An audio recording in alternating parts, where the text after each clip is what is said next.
יברכך אדוני וישמרך.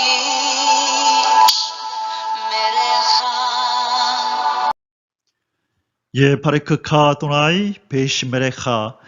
사랑하는 성도 여러분, 오늘 하루도 전지전능하신 임마누엘의 하나님께서 여러분에게 복을 주시고 여러분을 안전하게 지켜주시기를 축복합니다. 아멘.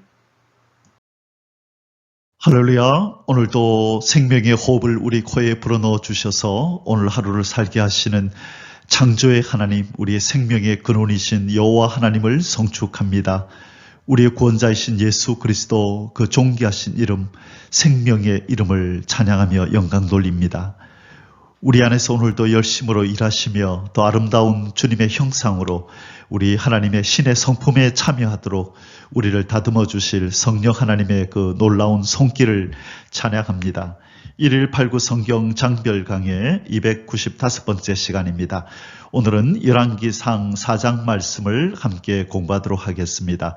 오늘 제목의 말씀은 솔로몬의 지혜로운 통치와 왕국의 번영이라는 제목입니다. 하나님의 은혜로 이렇게 왕의 자리에 오른 솔로몬은 또한 하나님의 은혜로 하나님께서 허락하신 그 지혜를 통하여서 이스라엘 백성들을 잘 통치하고 하나님의 나라 이스라엘을 굳건히 지금 세워가고 있습니다. 실은 그 아버지 다윗의 통치 기간 중에 이 다윗이 다른 나라를 정복하면서 이스라엘의 주권의 털을 잘 닦아 놓았었습니다. 이러한 다윗의 노력은 이 솔로몬의 통치를 원활하게 해주는 원동력이 된 것이죠. 이 솔로몬은 먼저 오늘 이제 본문에서요, 신하들에게 각각의 사명을 이제 부여합니다. 이 이스라엘을 12도로 이렇게 행정구역을 나누어서 정상적인 조세와 행정 조직을 갖출 수 있도록 이렇게 합니다. 오늘 본문은 이 잘 갖춰진 전국 규모의 행정 조직을 이렇게 소개함으로써 하나님께서 솔로몬의 나라 이스라엘을 이 견고하게 세워주셨음을 잘 보여주는 내용을 담고 있습니다. 한 나라의 흥망성쇠는 어떤 지도자의 뛰어남과 탁월함에 달린 것이 아니라 전 역사를 주관하시는 하나님의 손에 달려 있음을 우리는 기억하고 오늘 또 본문을 통하여서 역사를 주관하시는 하나님, 이스라엘 자기 백성을 사랑하시는 우리 하나님의 그 아름다운 손길과 그 역사하심을 살펴보도록 하겠습니다.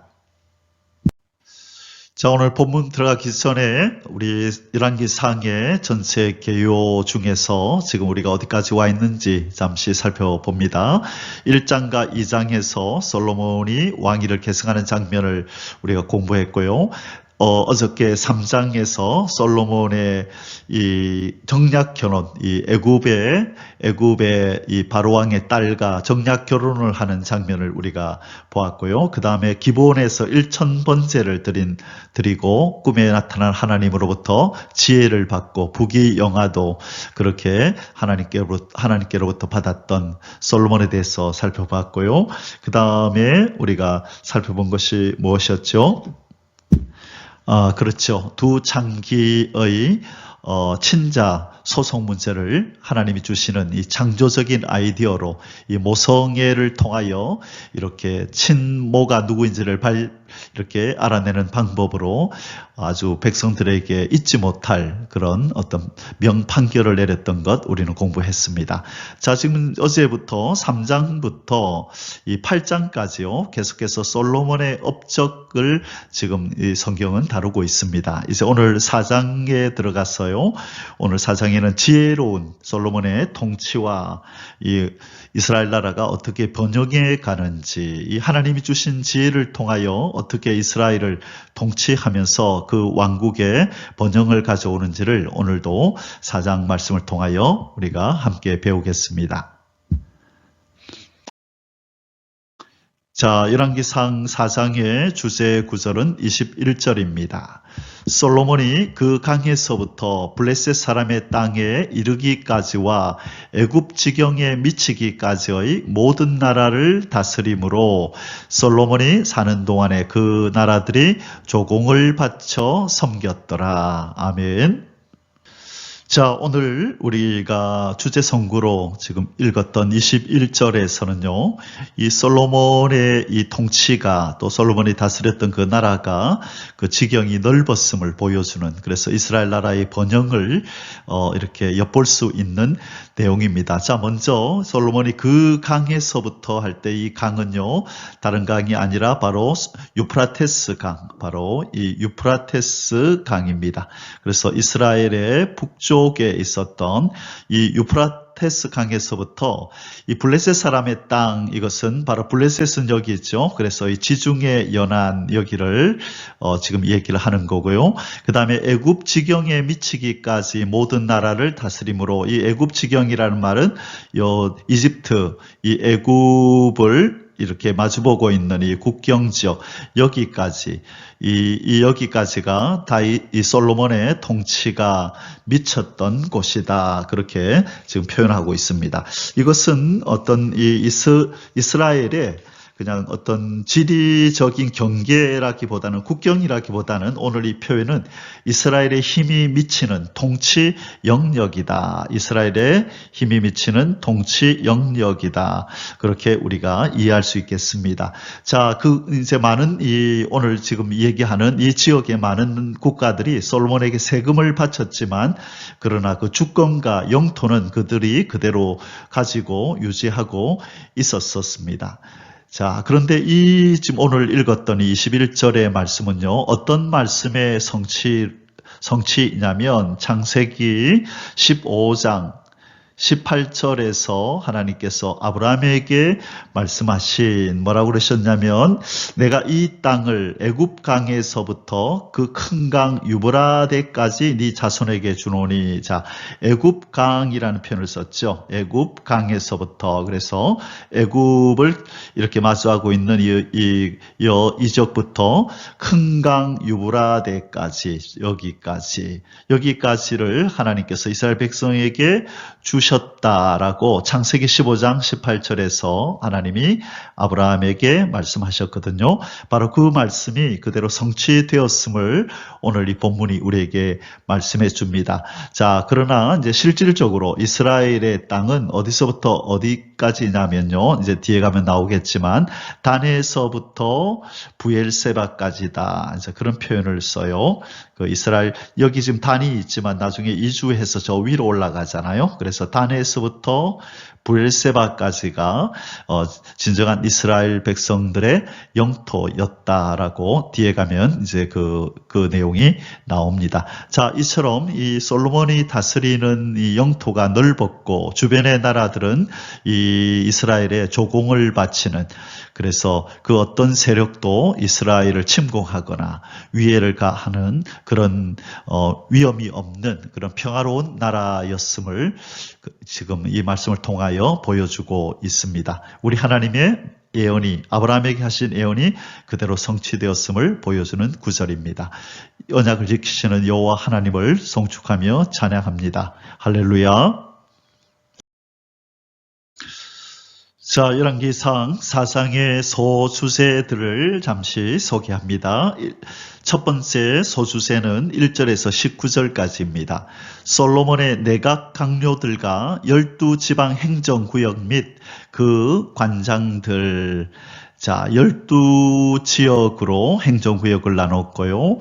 그 다음에 그곳을 관할하는 사람들을 세웠네요. 그리고 솔로몬 정부의 이 내각 강요들의 이름들이 쭉 이렇게 나옵니다. 자, 지금 여기서 우리가 살펴볼 것은 솔로몬의 내각 강요들과 그 아버지 다윗 왕의 이 내각 강요들의 이름들, 또 그 어떤 구성 요소들을 통하여서 차이점이 뭔지, 그리고 그 차이점이 의미하는 바가 뭔지를 한번 살펴보겠습니다. 자, 그리고 두 번째로 20절에서 28절까지는 솔로몬 시대의 이스라엘 왕국의 번영과 평화. 자, 솔로몬 통치 시대의 이스라엘 왕국이 얼마나 번영했고 평화로웠는지에 대한 기사가 쭉 이렇게 나옵니다. 자, 그리고 세 번째로 솔로몬 왕의 개인적 지혜와 명성 및 활발한 저작 활동, 하나님께서 주신 지혜를 통하여 명성을 얻고 그가 그 지혜를 통하여 어떤 저작 활동을 하였는지가 이 29절에서 34절까지 나타나고 있습니다. 이렇게 세 가지 소주제를 가지고 오늘 함께 공부하도록 하겠습니다. 자, 이제 본론에 들어가겠습니다. 첫 번째 소수제입니다. 솔로몬의 내각 강료들과 12지방 행정구역 및 그 관장들 1절에서 19절까지입니다. 1번 솔로몬의 내각 강료들의 명단 1절에서 6절입니다. 솔로몬 왕이 온 이스라엘의 왕이 되었고 그의 신하들은 이러하니라. 사독의 아들 아사리아는 제사장이요, 시사의 아들 엘리호렙과 아이야는 서기관이요, 아일루스의 아들 요사밧은 사관이요, 요야다의 아들 분하야는 군사령관이요, 사독과 아비아달은 제사장이요, 나단의 아들 아사리아는 지방관장의 두령이요, 나단의 아들 사붓은 제사장이니 왕의 벗이요, 아이살은 국내 대신이요, 압다의 아들 아도니람은 노동 감독이었더라. 자, 아멘. 여기에서 첫 번째 우리가 잠시 생각해 볼 것은 1절에서 솔로몬 왕이 어디에 왕이 되었다라고요? 온 이스라엘의 왕이 되었다. 당연한 얘기 아닌가요? 예, 그렇지 않지요. 지금 다윗 때부터 유다 지파와 다른 지파들 간의 사이가 별로 좋지 않았습니다. 압살롬의 반역에 도망을 쳤던 다윗이 다시 예루살렘으로 귀환하는 과정에서 이 유다 지파와 다른 지파들 간에 이런 갈등이 있었거든요. 그래서 그 여파가 여전히 존재하고 있었습니다. 그래서 이 다윗 때도 그랬었는데 지금 그 아들 이 솔로몬이 왕이 되고 나서도 이 갈등, 이 어떤 반목은 이런 하나 되지 못하는 분위기는 여전히 존속하고 있었습니다. 그런데 이 솔로몬 왕 때에 온 이스라엘의 왕이 되었다라고 이렇게 성경은 기록하고 있는데 이것은 온 지파, 12지파가 솔로몬을 인정하고 그를 왕으로 기꺼이 모셨음을 의미합니다. 자, 하나님께서 솔로몬에게 주셨던 지혜로 그 통치하고 또 재판, 그 유명한 이 두 창기의 아들 친자 소송 이 사건을 판결을 지혜롭게 함으로 말미암아 그의 명성이 온 땅에 자자하게 됨으로 말미암아 그 어떤 효과가 있지 않았나 생각이 듭니다. 자, 지금 이 솔로몬은 자신과 함께 왕국을 다스릴 11명의 신하들을 이렇게 선정을 하였습니다. 자, 여기 특별히 누구지요? 여기 보면 아비아달, 사독과 아비아달은 제사장이라 그랬는데 결국 이 아비아달 제사장은 아도니아가 이렇게 왕권을 찬탈하기 위해서 모의를 꾸밀 때 여기에 가담함으로 말미암아 이 파면을 당하죠. 그렇죠? 우리가 그 내용을 이미 살펴보았습니다. 자, 그래서 지금 이 11명의 신하들이 이렇게 뽑혔는데요. 이들이 누군가 가만히 보니까 이 하나님 앞에서 충성되게 이 다윗을 위하고 솔로몬을 위했던 이 반역에 가담하지 않고 모의에 가담하지 않고 다윗 편에 섰던 솔로몬 편에 섰던 그 사람들 곧 그들은 하나님 편에 선 사람들이죠. 이처럼 세상 정치도 마찬가지죠. 이 자기 편을 들어주고 자기가 통치하는 일에 힘이 되어주는 사람들을 중요한 요직에 세우는 것처럼 하나님께서도 하나님 나라에 요직에 앉힐 사람들을 뽑을 때에 하나님께 충성하는 자들을 이렇게 뽑아서 이렇게 앉히시는 것을 보게 됩니다. 자, 그리고 우리가 지금 이제 솔로몬의 내각, 우리는 앞서 다윗의 내각을 이미 공부를 했었는데요. 이미 저 앞에서 사무엘 우리 상하에서 우리 이미 배웠기 때문에 다시 그리로 돌아가지는 않을 거고요. 이 차이점을 잠시 우리가 한번 살펴보자면, 이 다윗의 내각에서는 제일 먼저 군대 장관의 이름이 먼저 나왔어요. 가장 먼저 군대 장관이 소개되었는데, 오늘 지금 이 솔로몬의 내각에서는 누가 지금 소개되나요? 제사장이 먼저 나오네요. 그죠? 제일 먼저 이 제사장과 행정관. 자, 다윗은 군대 장관이 먼저 나오고, 솔로몬은 누가 먼저 나왔다고요? 제사장과 행정관의 이름이 먼저 나옵니다. 이것은 그동안 다윗 때는 군사력 위주로, 이 군사력을 위주로 추진되어 왔던 정책이었다면, 솔로몬이 왕으로 등극한 이후부터는 평화와 안정 우선의 정책으로 전환이 되었다는 것을 지금 의미합니다.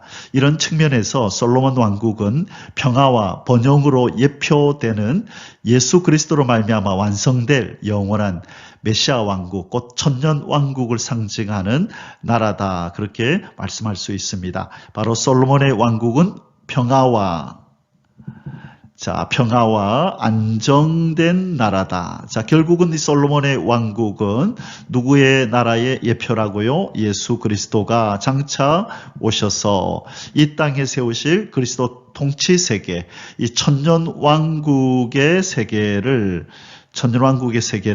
예표하고 있다는 것입니다. 자, 그러나 나중에 이제 이 솔로몬의 왕국이 번영하고 안정된 나라가 예수 그리스도의 천년왕국을 예표하지만, 그러나 이 인간왕 솔로몬의 이 통치에는 이 어두운 면도, 이 부정적인 면도 있게 되거든요. 그래, 그 부분은 나중에 결론에서 살펴보고, 일단 밝은 면, 긍정적인 면에서 솔로몬의 이 통치 시대의 이스라엘은 평화와 안정한 나라였다. 그것은 예수 그리스도의 이 통치를 예표한다. 우리 그 정도로 이해하고 넘어가도록 하겠습니다. 자, 조금 전에 말씀드렸던 이 솔로몬의 내각과 강요들, 그리고 다윗의 내각과 강요들을 이렇게 비교해서 이렇게 표를 올려놓았습니다. 참고하시면 도움이 되겠습니다. 이번 솔로몬의 12행정구역 분할과 그 관장들의 명단. 자, 솔로몬은 전국을 12구역으로 나누고요. 그 구역을 관할하는 관장들을 세웠습니다. 그리고 이 12구역에서 돌아가면서 한 달씩 각각 이 구역이 한 달씩, 첫째 달, 둘째 달, 셋째 달 12개월 동안 한 달씩 각각 지금 왕과 왕실을 위하여 식물을 공급하는 이 일을 각각 담당하도록 하였습니다. 그래서 1년 내내 그렇게 할 필요도 없고, 한 달에 한 번만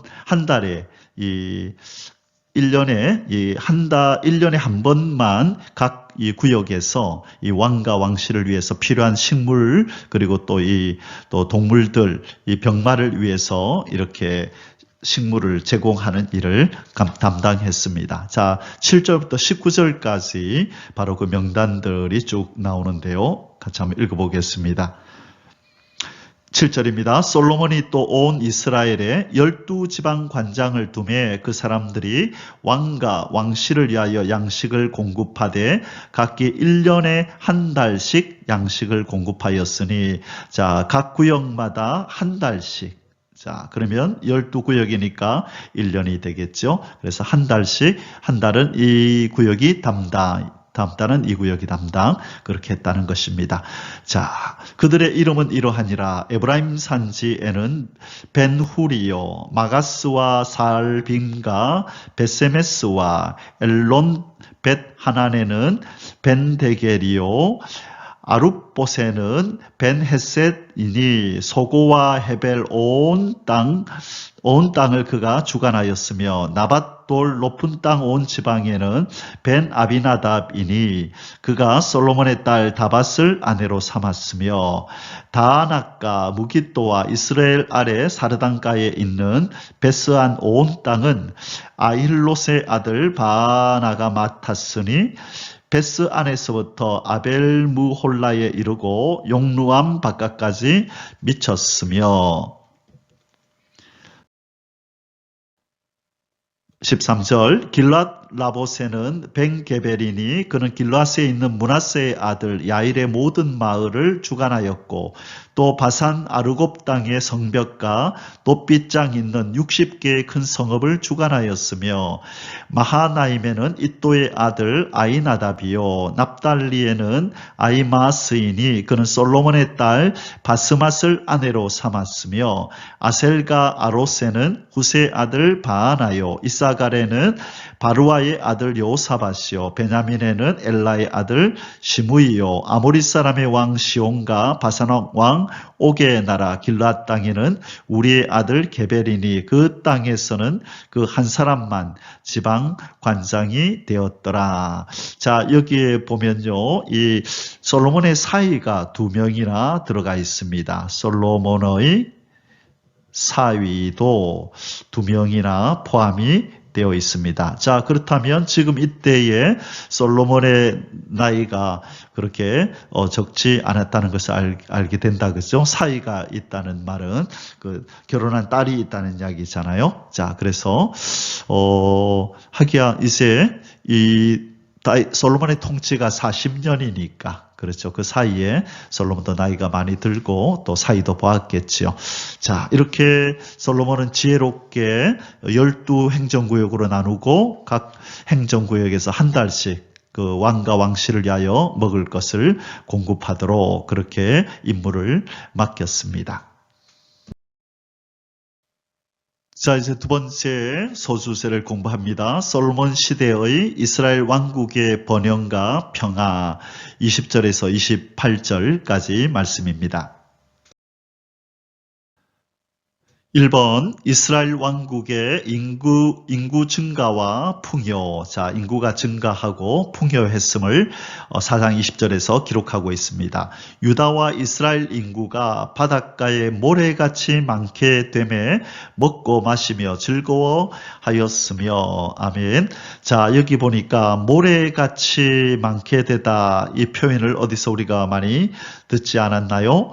모두 이 하나님께서 아브라함과 그 자손에게 하신 약속과 지금 이 일치하는 그런 성취의 모습입니다. 먼저 이 자손이 바닷가에 모래같이 많아지고 하늘의 별과 같이 많아질 것을 이 약속한 것이 있었잖아요. 그 자손에 대한 약속이 창세기 22장 7절에서 하나님께서 아브라함에게 약속하신 것이 이루어지는 것이고 땅에 대한 약속은 이 창세기 15장 18절과 신명기 1장 7절에서 아까 앞부분에서도 한번 언급했지만 저 큰 강 유브라데 강에서 애굽 땅 그 국경까지 하나님께서 아브라함에게 네 후손들에게 이 땅을 주리라 말씀했죠. 그래서 자손들은 하늘의 별과 같이 바다의 모래수같이 많아진다. 창세기 12장에서도 하나님께서 아브라함을 불러서 말씀하시고 또 15장에서도 하나님께서 유사한 언약들을 하셨죠. 12장, 15장, 22장 그리고 땅에 대해서는 창세기 15장 18절, 신명기 1장 7절에서 자, 그 내용이 아브라함에게 언약하신 말씀이 솔로몬 때에 와서 이렇게 성취가 되는 것을 우리는 보게 됩니다.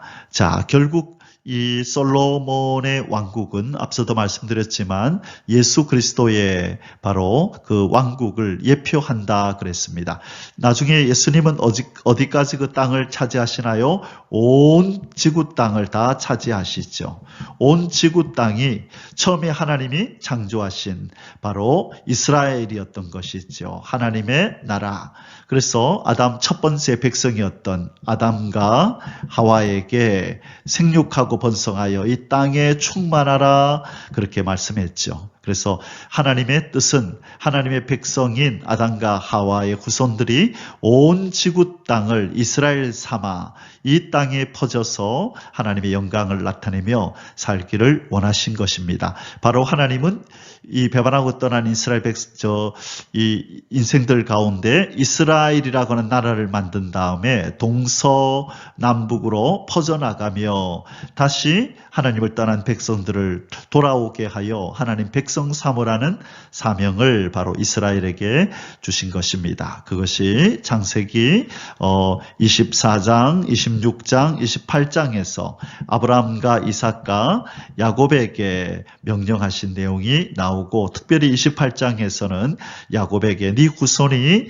동서남북으로 퍼져나갈 것이다 라고 말씀하면서 결국 이스라엘 백성들의 사명이 이 지구 땅 전체로 퍼져나가서 이 지구 땅 전체를 이스라엘화하고 예수 그리스도의 백성으로 만드는 것임을 성경은 우리에게 말씀해 주고 있습니다.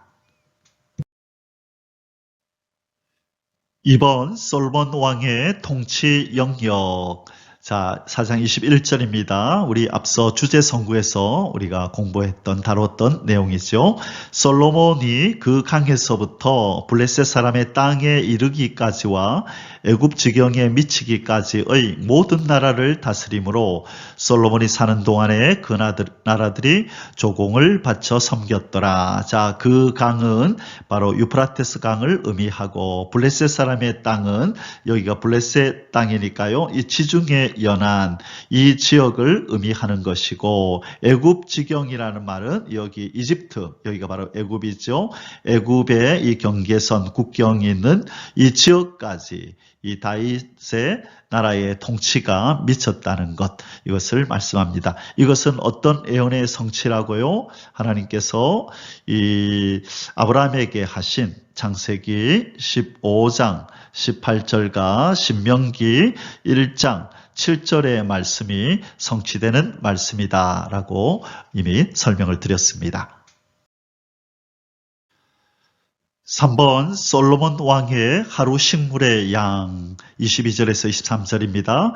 솔로몬의 하루의 음식물은 가는 밀가루가 30고루요, 굵은 밀가루가 60고루요, 살찐 소가 10마리요, 초장의 소가 20마리요, 양이 100마리이며 그 외에 수사슴과 노루와 암사슴과 살찐 새들이었더라. 자, 얼마나 이 함께 먹을 식솔들이 많았으면 이렇게 많은 소가 10마리, 자, 살찐 소가 10마리, 초장의 소가 20마리, 양이 100마리, 자, 얼마나 많은 사람들이 함께 먹었으면 이렇게 많은 식물이 필요했겠습니까?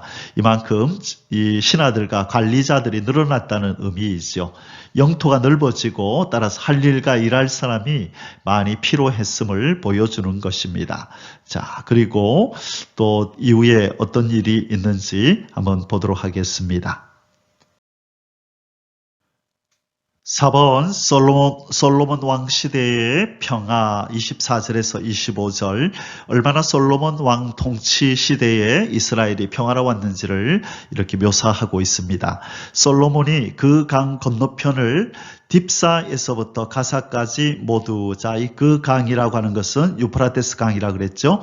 그 강 건너편의 왕을 모두 다스림으로 그가 사방에 둘린 민족 평화를 누렸으니, 자, 그 주변 사방에 강 건너편에 있는 나라들과도 평화를 누렸다, 점령한 것이죠. 그들로부터 조공을 받았다는 거죠.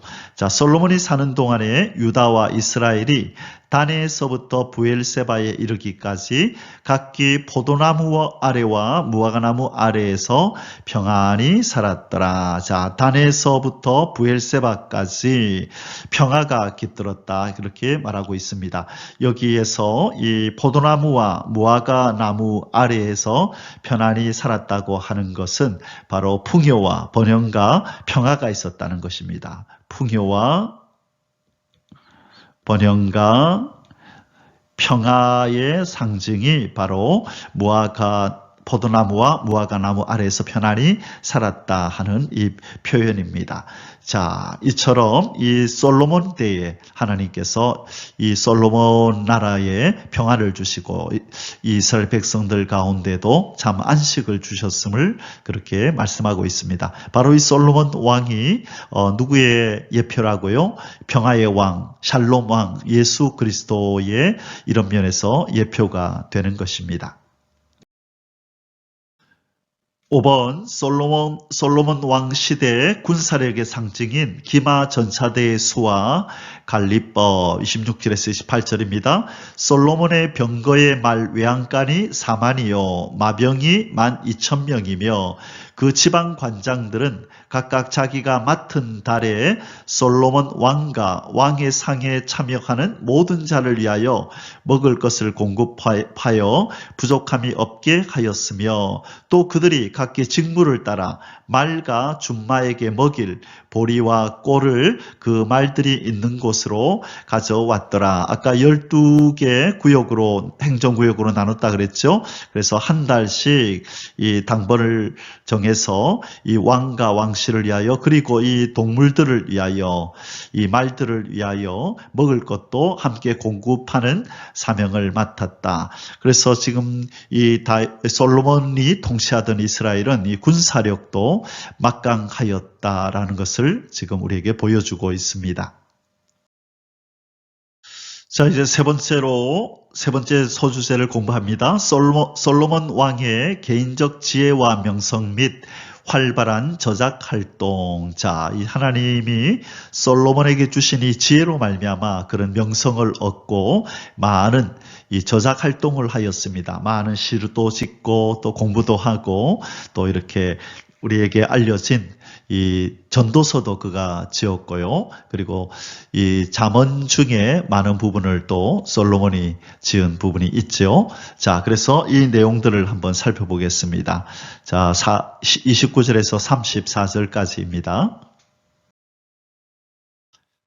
1번 솔로몬 왕의 탁월한 지혜와 명성 29절에서 31절입니다. 하나님이 솔로몬에게 지혜와 총명을 심히 많이 주시고 또 넓은 마음을 주시되 바닷가의 모래같이 하시니 솔로몬의 지혜가 동쪽 모든 사람의 지혜와 애굽의 모든 지혜보다 뛰어난지라. 그는 모든 사람보다 지혜로워서 에스라 사람 에단과 마올의 아들 헤만과 갈골과 다르다보다 나음으로 그의 이름이 사방 모든 나라에 들렸더라. 자, 지금 하나님께서 솔로몬에게 지혜와 총명과 넓은 마음을 주셨다라고 말씀합니다. 그의 지혜를 능가하는 사람이 없었고 이 각 나라에서 그의 지혜를 확인하기 위해서 찾아올 정도였었습니다. 이 솔로몬은 자신의 지혜를 발휘하여서 이 잠언과 노래를 짓고 또 식물과 동물과 어류들을 정리하였습니다. 자, 여기 오늘 나오는 이 동쪽의 모든 사람보다 지혜로웠다 이 말은 이 당시에 애국과 바벨론, 자, 애굽은 여기서 나왔는데 이 바벨론, 애국과 바벨론 등의 동양 지역이 이 학문과 문화가 아주 발전한 곳이었습니다. 그래서 그곳의 사람들보다도 더 지혜로웠다. 그러면서 특별히 그 당시에 이 지혜로 유명했던 사람들의 이름을 나열하고 있죠. 에단과 헤만과 갈골과 다르다라는 사람이 있었는데 아마 아주 유명했던 지혜자였나 봅니다. 그런데 솔로몬은 이들보다도 더 지혜로워서 그 이름이 사방 모든 나라에 들렸더라, 명성이 퍼졌다라고 말씀합니다. 이것은 바로 하나님이 주신 하늘의 지혜이기 때문에 땅에 있는 지혜자가 도저히 따라갈 수가 없었던 것이지요. 2번 솔로몬 왕의 활발한 저작 활동 32절에서 34절 마지막 부분입니다. 그가 잠언 3,000가지를 말하였고 그의 노래는 1,005편이며 그가 초목에 대하여 말하되 레바논의 백향목으로부터 담에 나는 우슬초까지 하고 또 짐승과 새와 기어다니는 것과 물고기에 대하여 말한지라. 사람들이 솔로몬의 지혜를 들으러 왔으니 이는 그의 지혜의 소문을 들은 천하 모든 왕들이 보낸 자들이더라. 아멘. 자, 아주 박학다식한 솔로몬의 어떤 그 지혜를 지금 표현해 주고 있습니다. 솔로몬의 지혜는 너무나 넓고도 포괄적이었다는 것을 지금 말해 주고 있습니다.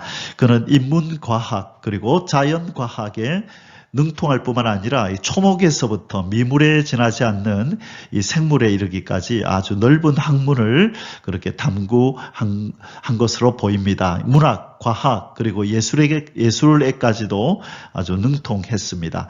특별히 솔로몬이 쓴 잠언과 시편들은 아주 대단히 뛰어난 작품입니다. 신앙심이 가득 담긴 고백들이기에 우리에게까지 후손들에게까지도 지금까지도 그렇게 귀하게 읽혀지고 있습니다. 솔로몬은 참으로 모든 면에 참 아주 깊은 지혜가 있었다는 것을 보여줍니다. 그러므로 주변 국가들에서 이 솔로몬의 이 소식을 들은 사람들이 솔로몬을 만나고자 이스라엘을 방문하고 또 왕들이 많은 사절단을 보내었습니다. 우리는 이 방문객들의 수요가 많은 것으로 보아서 솔로몬의 지혜가 어느 정도였고 어디 아주 많은 이 지역에까지 널리 퍼졌으며 소문이 자자했다는 것을 우리는 짐작합니다. 이 모든 것이 하나님께서 이 기브온에서 이 1,000번제를 드리고 나서 하나님 마음이 흡족하여 그에게 주신 그 지혜 때문에 이 모든 명성이 또 이렇게 자자하게 난 것입니다. 하나님을 기쁘시게 하면 하나님은 우리에게 필요한 모든 것들을 공급하시고 또 사명을 감당할 지혜와 총명과 능력도 주시는 줄 믿습니다. 우리 함께 하나님을 기쁘시게 하는 그런 삶을 먼저 살 수 있기를 주님의 이름으로 축원합니다. 자, 이제 오늘 결론의 말씀을 좀 살펴보겠습니다. 자, 사랑하는 성도 여러분, 오늘 열왕기상 4장의 결론을 맺도록 하겠습니다. 오늘 결론의 제목은 솔로몬의 부귀영화의 양면성입니다. 오늘 우리가 공부했던 열왕기상 4장에서는요, 솔로몬 왕국이 얼마나 번영을 하고 영화로웠는지, 그리고 솔로몬의 지혜가 얼마나 깊고 넓었는지를 보여주는 내용을 살펴봤는데요.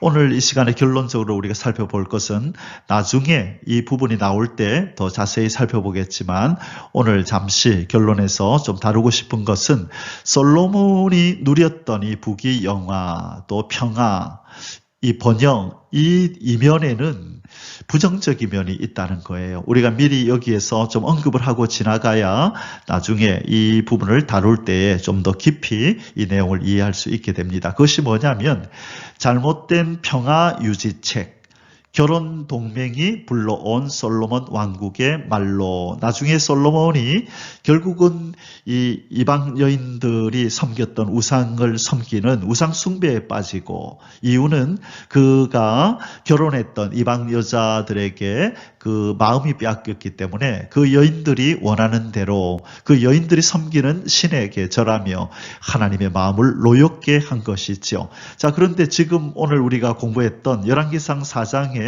이 이스라엘의 평화가 어디서 왔나요?